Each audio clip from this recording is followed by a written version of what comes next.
Hello दोस्तों, let's start new chapter that is mineral nutrition. और हम बात करने वाले हैं हाइड्रोपोनिक्स चीज़ क्या है, इसेंशियल मिनरल एलिमेंट्स हम किसे कहते हैं, मैक्रो न्यूट्रिएंट माइक्रो न्यूट्रिएंट किसे कहते हैं। और आपके साथ यहाँ पे मिलने के लिए आपको आने वाले हैं, ये है iron man. I am going to share amazing केट्रिक to remember the macro and micronutrients. और कई सारी केट्रिक्स आपको मिल जाएगी इस particular throughout the chapters, केट्रिक्स आपको कई सारी मिल जाएगी। So let's start with the introduction. All living organism require macromolecules such as carbohydrate, protein, fat, जिससे हम एनर्जी बनाते हैं। बॉडी बिल्डिंग मॉलिक्यूल्स है, बिल्कुल सही बात है। इसके साथ ही प्लांट्स को और किन चीज़ों की ज़रूरत है, ऑर्गेनिक न्यूट्रिएंट्स की तो ज़रूरत है, इन ऑर्गेनिक न्यूट्रिएंट्स जैसे कि मिनरल्स की भी ज़रूरत है। और ये जो चैप्टर है ये डील करता है in organic nutrient that minerals की ज़रूरत क्यों है, कैसे है, ये चीज़ जानने के लिए। So what are the methods to study the mineral requirement of a plant. So difficulty क्या है यार, देखो इतना तो हमने समझ लिया, हमने देखा है यार, हमने हेक्सोकाइनेस के लिए मैग्नीशियम की ज़रूरत है, हमने देखा, हमने कई सारे मिनरल्स देखे कि जिनकी ज़रूरत है एंजाइम की एक्टिवेशन के लिए। हमने फोटोलिसिस ऑफ वाटर के लिए भी देखा है, मैग्नीज, मैग्नीशियम, कैल्शियम, इन सब चीज़ों की ज़रूरत रहती है। मैग्नीशियम की ज़रूरत नहीं रहती, मैंगनीज की ज़रूरत रहती है। चलो, फोटोलिसिस ऑफ वाटर के लिए। So basically what I want to say यार, मिनरल की ज़रूरत बहुत है प्लांट को। तो हमें कैसे पता चलेगा कि किस मिनरल की ज़रूरत है? तो आप कहोगे कि यार देखो, प्लांट तो सॉइल में, तो सॉइल में से मिनरल्स देख लो कितने मिनरल हैं और कितने मिनरल कम रह गए। पहले देख लेंगे कि सॉइल में इतने मिनरल हैं, मान लो 100 मिनरल है, प्लांट को लगा देंगे, सही बात है। प्लांट उस मिनरल को एब्जॉर्ब कर लेंगे, फिर मिनरल को हम फिर से गिन लेंगे कि सॉइल में कितने बचे, तो हमें पता चल रहा है कि प्लांट ने कितने मिनरल एब्जॉर्ब कर लिए। लेकिन चीज़ें उतनी सिंपल नहीं है। It is difficult to study the role of mineral in soil. बहुत डिफिकल्ट है। क्यों? The number one, because you don't know the exact concentration of mineral in the soil. हमें एग्जैक्टली पता नहीं है कि सॉइल में यार, मेरे पास जो सॉइल है उसमें एग्जैक्ट कॉन्सेंट्रेशन कितना है मिनरल्स का। दूसरी चीज़, मिनरल एक दूसरे के साथ इंटरेक्ट करते हैं। मान लो हम बात कर रहे हैं कि सोडियम की ज़रूरत है, मान लो कोई दूसरा आ रहा है उसके साथ इंटरफेयर कर रहा है, तो हमें एग्जैक्टली पता नहीं चल रहा है बिकॉज ऑफ द इंटरफियरेंस कि यार तेरा रोल क्या है, या तेरा रोल क्या है, या इस मिनरल का रोल क्या है, या उस मिनरल का रोल क्या है, क्योंकि मिनरल एक दूसरे के साथ इंटरैक्ट करते हैं। It is not possible to completely remove mineral from the soil. मान लो मैंने डिसाइड करता हूँ कि मुझे सिर्फ पोटेशियम का रोल पढ़ना है, so it is not possible कि मैं बाकी के सब मिनरल हटा दूँ, सिर्फ पोटेशियम ही सॉइल में रहने, तो डिफिकल्ट है। तो इसलिए तो सॉइल में मिनरल्स का स्टडी करना बहुत ही डिफिकल्ट है। कोई डिसीज़ हो, मान लो प्लांट को कोई डिसीज़ हो गया, तो उससे भी तो वो तो भी मेरे मिनरल के रोल को अफेक्ट करेगा और मुझे फिर से पता नहीं चलेगा यार कि इस पर्टिकुलर मिनरल का रोल क्या है। सो additional factor like fungal infection interfere in the study. तो इस चीज़ के ऊपर एक सोल्यूशन निकाला गया, राइट? इस चीज़ के ऊपर सोल्यूशन निकाला गया। The name of that solution is hydroponics. Hydroponics मतलब क्या? यहाँ पे हम क्या करते हैं, प्लांट्स को एक न्यूट्रिएंट सोल्यूशन में ग्रो करते हैं। सॉइल लेस कल्चर, हम सॉइल को यूज ही नहीं करेंगे प्लांट को ग्रो करने के लिए। प्लांट को ग्रो करेंगे एक अलग मीडियम में, और मिनरल की हम देखेंगे कि क्वांटिटी कितनी है, कितनी क्वांटिटी में लगता है, ये सब चीज़ें फिर अच्छे से स्टडी कर सकते हैं हम। किसने बनाया भाई ये मीडियम? किसने प्रूव किया सबसे पहले? ये है जूलियस वॉन्सैक। जूलियस वॉन्सैक ने सबसे पहले डेमोन्स्ट्रेट किया कि भाई plants can be grown in a soil in a defined nutrient solution in a completely absence of soil. इन्होंने सबसे पहले हमें बताया कि विदाउट सॉइल भी प्लांट को ग्रो किया जाता है। बहुत डिटेल स्टडी करके इन्होंने कहा कि न्यूट्रिएंट सॉल्यूशन हमें लगेगा, और with the help of that nutrient solution plant को हम ग्रो कर सकते हैं, और फिर प्लांट के ऊपर हम वेरियस एक्सपेरिमेंट्स कर सकते हैं। देखो कैसे। सो ये है हाइड्रोपोनिक्स।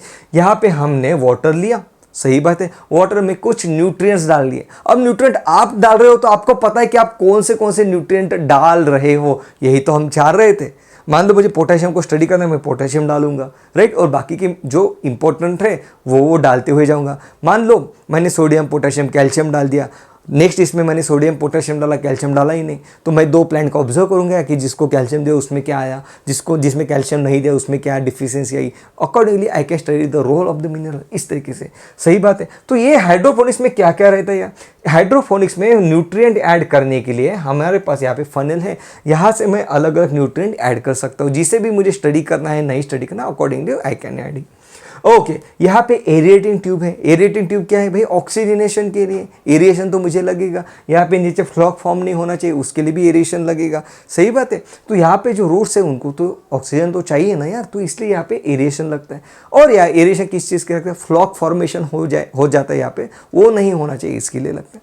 सो बेसिकली यहाँ पे एरिएटिंग ट्यूब होगी, यहाँ पे फनल हो गया, यहाँ पे आपने कॉटन लगा दिया, न्यूट्रिएंट सॉल्यूशन आपने ले लिया है, सही बात है। चलो बढ़ते आगे। अब देखो यार कि हाइड्रोपोनिक्स के यूजेस क्या क्या, किस चीज के लिए इसका यूज किया जाता है। Yes, hydroponics is used to identify the role of minerals. अब देखो यार, आपको कैल्शियम का रोल स्टडी करना है तो फनल में से कैल्शियम डाल दो। आपको पोटेशियम का रोल करना है तो ये करना है, देखना है कि पोटेशियम कितना जरूरी है प्लांट के लिए, पोटेशियम डाल दो। दूसरे प्लांट में पोटेशियम मत डालो, आपको पता चलेगा पोटेशियम डालने के बाद क्या इफेक्ट है, या डिफिशियंसी रही मतलब नहीं डालो तो क्या इफेक्ट है। ये आप अच्छे से हाइड्रोपोनिक्स के थ्रू स्टडी कर सकते हो। Commercial production of vegetables such as tomato, seedless, cucumber, lettuce, इनका भी यहाँ पे हाइड्रोपोनिक्स के थ्रू ही इनका प्रोडक्शन किया जाता है। तो हाइड्रोपोनिक्स के कई सारे यूजेस है। यहाँ पे हम हाइड्रोपोनिक्स इसलिए स्टडी कर रहे हैं क्योंकि हम मिनरल का रोल देख रहे हैं। हम देख रहे हैं कि यार मिनरल को ज़्यादा दे दिया तो क्या होगा, मिनरल को अच्छे कॉन्सेंट्रेशन में दे दे तो प्लांट की कितने अच्छे से ग्रोथ होगी, मिनरल दिया ही नहीं तो प्लांट में क्या इफेक्ट आएगा, ये हम देख रहे हैं ताकि उन मिनरल्स का अच्छे से यूज करके प्लांट से हम प्रोडक्शन बढ़ा सके। हमेशा हम अपना फायदा देखते हैं, राइट। तो इसलिए हम स्टडी कर रहे हैं, सही बात है। तो यार सॉइल में तो कई सारे एलिमेंट है, there are 105 elements in plant in soil. तो क्या इन सब एलिमेंट्स की जरूरत है प्लांट को? Plants can Uptake around 60 mineral. ये देखो 105 में से 60 मिनरल्स को वो अपटेक कर सकते हैं, एब्जॉर्ब कर सकते हैं। नाउ द क्वेश्चन इज, क्या ये 60 to 60 मिनरल्स, इन सब मिनरल्स की क्या प्लांट को जरूरत है? Are all this 60 minerals are essential for the plant. Essential मतलब जरूरत होना, इसेंशियल मतलब जरूरत होना। क्या सच में इसकी जरूरत है मेरे लिए? तो यार हम सबसे पहले इसेंशियलिटी की डेफिनेशन डिफाइन करते हैं, किसे हम इसेंशियल मिनरल कहेंगे, राइट। हम किसे इसेंशियल मिनरल कहेंगे? हम ऐसे मिनरल को इसेंशियल एलिमेंट कहेंगे जो कि प्लांट के ग्रोथ के लिए एब्सोल्युटली नेसेसरी हो। एब्सोल्युटली नेसेसरी मतलब क्या? अगर वो मिनरल आपने उस फनल में से नहीं डाला तो प्लांट की ग्रोथ ही नहीं हो पाएगी, तो उसे हम कहेंगे essential element. The element must be absolutely necessary for supporting the normal growth and reproduction. In the absence of element, the plant do not complete their life cycle, set the seed। ये हमने डाले, ऐसे हमने minerals ढूंढ के निकाले, उन minerals को हमने इसेंशियल एलिमेंट का। और what is the another definition, और what are other criterias of essential elements, essential minerals? The requirement of the element must be specific. Yes, जो एलिमेंट को हम इसेंशियल कहेंगे, हम किसे कहेंगे? जिसकी रिक्वायरमेंट बिल्कुल स्पेसिफिक हो and it is not replaceable by any another element. मान लो यार मैं सोडियम को अगर मैं इसेंशियल बोल रहा हूँ, मान लो सोडियम का रोल कोई पोटेशियम कर रहा है, तो मैं सोडियम को इसेंशियल क्यों कही? तू भाई तू तो इसेंशियल है नहीं, तेरे जगह पे तो कोई भी काम कर लेगा। तो ऐसा नहीं है, हम उसी को इसेंशियल कहेंगे कि भाई जिसकी जरूरत कोई और नहीं पूरा कर सकता है, one which is not replaceable, उसे हम इसेंशियल कहेंगे। The element must be directly involve in the metabolism of the plant. Directly चाहिए इन्वॉल्व, ऐसा नहीं कि इनडायरेक्टली। मतलब मान लो ABCD रिएक्शन हो रही है तो वो मतलब बहुत दूर से अपना अपना काम कर रहा है, इसने डायरेक्टली इन्वॉल्व होना चाहिए मेटाबॉलिज्म में, तभी हम उसको इसेंशियल एलिमेंट कहेंगे। तो ये हमारे क्राइटेरिया फुलफिल होंगे तभी हम उस पर्टिकुलर एलिमेंट को, उस पर्टिकुलर मिनरल को कहेंगे कि भाई ये इसेंशियल है। मान लो हम इसेंशियल किसे कहते हैं? With the help of beautiful visuals इसको देखते हैं। ये प्लांट मर चुका है, ओके, हाइपोथेटिकल देखो। अब ये भाई साहब आ गए, जैसे ये आ गए तो भाई ये जिंदा हो गया, हम कहेंगे कि भाई तू इसेंशियल है। इसको हटा के देखेंगे, अरे ये तो मर गया, फिर से एस्टेब्लिश हो गया कि भाई हाँ तू इसेंशियल है, तू आ जाता है तो ये जिंदा हो जाता है। तो ये बिल्कुल सही बात है कि एब्सोल्युटली नेसेसरी होना चाहिए। ओके, दूसरा, अरे फिर से मर गया यार, अब इसको लाया तो प्लांट फिर भी मर गया। तो हमें ये पता चल गया कि ये जो पहला बंदा है ये नॉन रिप्लेसेबल है, ये जो दूसरा आ गया तो उसके वजह से जिंदा नहीं हो रहा है। तो हमने क्या देखा? One which is absolutely necessary, another one which is not replaceable, and third one which is directly involve with the metabolism, उससे हम इसेंशियल एलिमेंट्स कहेंगे। सही बात है। ये रहा जुलियन वॉल्सैक का नाम, अपने देखना है। ये जर्मन थे, हाँ, जर्मन ओरिजिन है उसका, ये हमें पता चाहिए। एक बार पूछ लिया था यार पुनेट स्क्वायर वाला कि ब्रिटिश ओरिजिन है ना उनका, तो एक बार पूछ लिया था, तो इसलिए हम इनके कौन कहाँ से बिलोंग करते हैं वो हमें पता चाहिए। हाइड्रोफोनिक्स, सही बात है। ओके, नाउ इसेंशियल एलिमेंट्स के ये हो गए क्राइटेरिया, ये भी हमने देख लिया है। Now let's talk about the categories of mineral nutrients. अब डिपेंडिंग ऑन द क्वांटिटी, किसकी क्वांटिटी हमें कितनी लगती है, ऑन दैट बेसिस हमने मिनरल्स को अलग अलग कैटेगरीज में डिवाइड कर लिया। किसी को मैक्रो कहा, किसी को हमने माइक्रो कहा। तो सबसे पहले हम यहाँ पे देखेंगे कि यार प्लांट का एक लीफ लेंगे और उसमें देखेंगे उसमें कौन से मिनरल हैं, राइट। ओके, तो जो यहाँ पे एक जो मेथड एम्प्लॉय करते हैं हम, ये बायोमोलिकुलर चैप्टर में दी है, जिसे हम डिस्ट्रक्टिव मेथड कहते हैं। हम सबसे पहले एक लीफ ले लेंगे। लीफ जो है उसमें ऑर्गेनिक, इनऑर्गेनिक, वाटर सब कुछ है। तो सबसे पहले हम यहाँ से वाटर को हटा देंगे यार, ये हो गया वाटर एवापोरेट हो गया, ड्राई हो गया लीफ। नाउ अब इसको हम जला देंगे, बिल्कुल सही बात है। ऑर्गेनिक वालों का ऑक्सीडेशन हो गया, बच गए यहाँ पे inorganic components like calcium, magnesium, ये चीज़ें यहाँ पे बच गई, सही बात है। अब इन चीज़ों को हमने मेजर कर लिया, ये जो कैल्शियम मैग्नीशियम यहाँ पे बचा, तो अब इन चीज़ों को हम मेजर कर लेंगे कि ड्राई वेट में कितना कैल्शियम है, कितना मैग्नीशियम है, और डिपेंडिंग ऑन देयर क्वांटिटी हमने चीज़ों को यहाँ पे क्लासीफाई कर दिया। बहुत सिंपल है यार, देखो सबसे पहले हमने कुछ लोगों को मैक्रो कहा, कुछ लोगों को माइक्रो कहा। मैक्रो मतलब बड़ा, माइक्रो मतलब छोटा, सही बात है।